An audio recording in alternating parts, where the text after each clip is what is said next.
शिकायत भी आप करते हैं, उसको ठीक करने की जब प्रक्रिया का इस्तेमाल किया जाता है, उस प्रक्रिया पे भी इस्तेमाल आप उठाते हैं। हकीकत ये है कि ये लोग जितनी संवैधानिक संस्था है, उसके अस्तित्व को ही खत्म कर देना चाहते हैं। चुनाव आयोग को बदनाम करने की सोच के साथ ये पूरी की पूरी ये साजिश रची जा रही है। भाई अगर आपको कहीं पे किसी प्रक्रिया पे शिकायत था, उसकी इसी के आधार पे तो ये किया जा रहा है ना। पहली बात तो आरोप कौन लगा रहा है? यही चीज आज से 4 दिन पहले जब हम लोग उठा रहे थे कि भाई आपके पास 2 नंबर हैं, तो सीधा ये तो इसकी गलती है, ये इसकी गलती है, इसमें हम क्या करें, वो क्या करें, लीपापोती। भाई पहले आप अपनी चिंता कीजिए ना। अगर ऐसा कोई विषय आया है तो चुनाव आयोग उसको देखेगा। कहीं पे भी कोई गड़बड़ी हुई है, दिक्कत तो यह है ना कि विपक्ष यही सारी चीजें तो बार बार उठाता है। राहुल जी ने अभी 2 दिन पहले पूरा एक वो इवेंट कर दिया, पूरी प्रेजेंटेशन कर दी। प्रेजेंटेशन किसके लिए की? जहां पे इनकी अपनी खुद की सरकार है, कर्नाटका में। उसको लेकर अब यही अब एसआईआर जब कर्नाटका में किया जाएगा तो फिर इनको दिक्कत होगी। फिर ये लोग बोलेंगे कि भैया यहाँ पे एसआईआर क्यों किया जा रहा है। भाई शिकायत भी आप करते हैं, उसको ठीक करने की जब प्रक्रिया का इस्तेमाल किया जाता है, उस प्रक्रिया पे भी इस्तेमाल आप उठाते हैं। हकीकत ये है कि ये लोग जितनी संवैधानिक संस्था है, उसके अस्तित्व को ही खत्म कर देना चाहते हैं। एक अराजक माहौल विपक्ष अब चाहता है कि देश में बन जाए। किसी संवैधानिक संस्था पे आपको विश्वास नहीं है। न्यायालय से लेकर जितने संवैधानिक वो है पद है, उस पे आप अविश्वास आप जाहिर करते हैं। चुनाव आयोग को बदनाम करने की सोच के साथ ये पूरी की पूरी ये साजिश रची जा रही है। भाई अगर आपको कहीं पे किसी प्रक्रिया पे शिकायत था, उसकी इसी के आधार पे तो ये किया जा रहा है ना। इसमें भी कहीं पे अगर आपको लगेगा, आज इतने दिन हो गए, आपत्ति तो ये लोग एक नहीं दर्ज कराते हैं, सिर्फ प्रेस कॉन्फ्रेंस कर करके। राहुल जी ने भी सारी पूरी प्रेस कॉन्फ्रेंस कर दी, सब कर दिया। उसके बाद जब उसको बोला कि सत्यापित करके दिखा दो, तो सत्यापित नहीं करेंगे।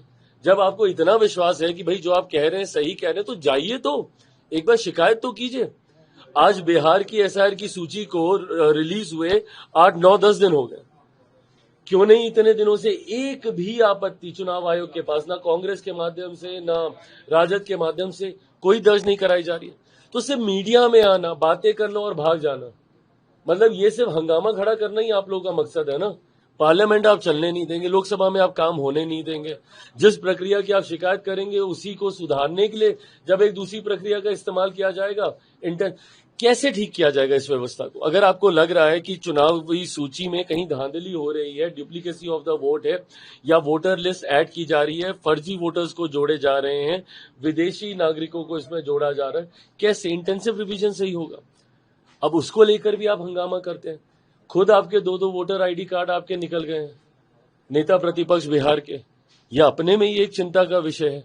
जब खुद के ऊपर सवाल उठता है तो सब सही, आप पाक पवित्र, और जैसे ही किसी दूसरे की जानकारी आती है, भाई होगा उसमें भी पता कर किया जाएगा।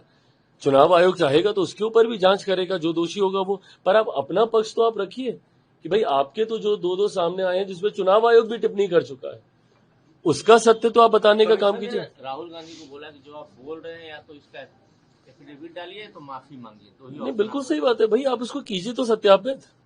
आपने जो बातें बोली हैं, आपने तो इतनी प्रेजेंटेशन आपने तैयार कर दी, 1, 1.5 घंटे का आप इंग्लिश में पूरा अपना बोल बाल के आपने पूरी प्रेजेंटेशन वहां पर आपने देने का आपने काम किया।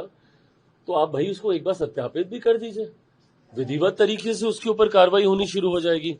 बट फिर वही है कि कोई भी आएगा, मीडिया के सामने हंगामा खड़ा करेगा, और उसके बाद जब उसको सत्यापित करने की बात आएगी, यही तो हम कह रहे हैं कि भाई आप बार बार आप बोल रहे हैं कि बिहार से इतने लोगों के नाम कट गए, इतनी शिकायतें आ रही हैं, ये आ रहा है। राजनीतिक दल होने के नाते आपकी भी जिम्मेदारी है ना भैया, कि अगर आपके पास ऐसी शिकायतें आ रही हैं तो आप एक बार तो जाइए चुनाव आयोग में, आप जाके बोलिए कि भाई इतने लोगों का ये हो गया। क्यों नहीं जाए, क्या कारण? क्योंकि इनके पास कोई प्रूफ ही नहीं है। ये लोग सिर्फ आके हंगामा खड़ा करते हैं, इनके पास कोई तथ्य नहीं है, कोई प्रूफ नहीं है वैलिडेट करने के लिए, ऑथेंटिकेट करने के लिए कि जो बातें कह रहे हैं ये सही कह रहे हैं। इसीलिए लोग सिर्फ हंगामा कर रहे हैं। अब बताइए, राजनीतिक दल के बड़े नेता, क्या बुद्धि है आप लोगों की कि आप लोकसभा को आपने एकदम जाम कर रखा हुआ है, आप सदन नहीं चलने देना चाह रहे हैं। किस विषय पर? एसआईआर को लेकर। आप मुझे बताइए, मैं राजनीतिक दलों से ये सवाल पूछता हूं, राहुल जी बता दें, राजद के नेता बता दें कि अगर 1% मान भी लें कि सदन पे एसआईआर को लेकर चर्चा हो जाए, जवाब कौन बताएं? राहुल जी, इसका मुझे जवाब दे दें, मैं सरकार से मैं खुद बात करूंगा। कि भाई करा दीजिए अब चर्चा। जवाब कौन देगा? चुनाव आयोग कौन से मंत्रालय किस मंत्री के अंतर्गत आता है? भाई जवाब भी तो चाहिए होगा ना, चर्चा के बाद किसी को तो ओनस लेना होगा जवाब। या क्या आप चाह रहे हैं कि चुनाव आयोग संसद के अंदर आएगा जवाब देने? मतलब कैसी बातें ये लोग करते हैं इतनी। मतलब कांग्रेस दुनिया देश की सबसे पुरानी पार्टी, राजद बिहार की सबसे पुरानी पार्टियों में से एक, उसके बाद ये लोग ऐसी बातें करते हैं जिसका कोई सर पैर नहीं है। अब किस मंत्री से आप जवाब चाहिएगा? भाई सरकार तो नहीं करा रही ना। चुनाव आयोग ने एक प्रक्रिया का पालन किया, जिस प्रक्रिया से कुछ लोग सहमत हैं, कुछ लोग सहमत नहीं है। जो असहमत हैं वो अधिकांश विपक्ष के लोग हैं जो अपनी असहमति दर्ज करा रहे हैं।